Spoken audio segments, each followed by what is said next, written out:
masalah tu tak berlaku kat dia lagi. Sebab bila kita cakap pasal hibah ni, dia mungkin sangat jauh lah.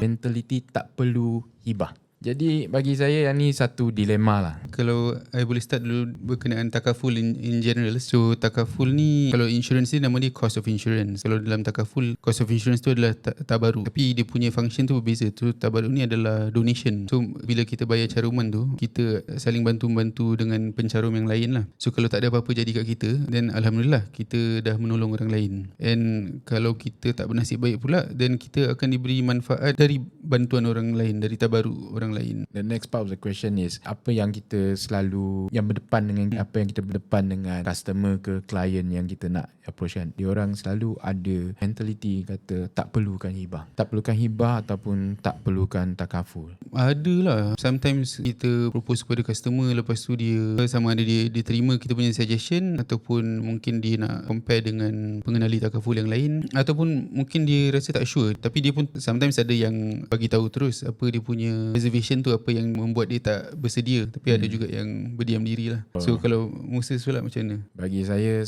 rasa bila dia orang rasa tak perlu tu, kadang-kadang nombor satu, benda tu tak terjadi lagi. Bila dia rasa yang masalah tu tak berlaku kat dia lagi. Sebab bila kita cakap pasal hibah ni, dia mungkin sangat jauh lah. Sebab kita tengok lagi jauh sebab hibah ni dia melibatkan bila orang tu meninggal. Tapi sebenarnya bila kita ambil hibah ni, dia ada satu lagi perlindungan dia adalah di mana ada kes cacat kekal, kecacatan kekal. Apa yang menyebabkan kecacatan kekal? Maksudnya bila ada kemalangan ataupun ada illness, sakit juga. Yes, sakit juga. Jadi benda ni mungkin orang tak nampak lagi. Dan satu lagi, bila dia rasa tak perlu, macam saya cakap, dia tak nampak lagi masalah tu kat dia, ataupun masalah tu berlaku dekat orang lain, dia tak terasa. Tapi secara peliknya, bila benda ni dia nampak orang yang benda ni berlaku dekat orang yang terdekat, macam contoh abang dia sendiri ke, adik dia sendiri ke, ataupun parents dia sendiri ke, tiba-tiba dia akan aware. Tapi masa tu mungkin sempat lagi lah, tapi mungkin tak sempat lah untuk ahli keluarga dia orang. Itulah, aku rasa sentiasa ada dilema lah kat situ.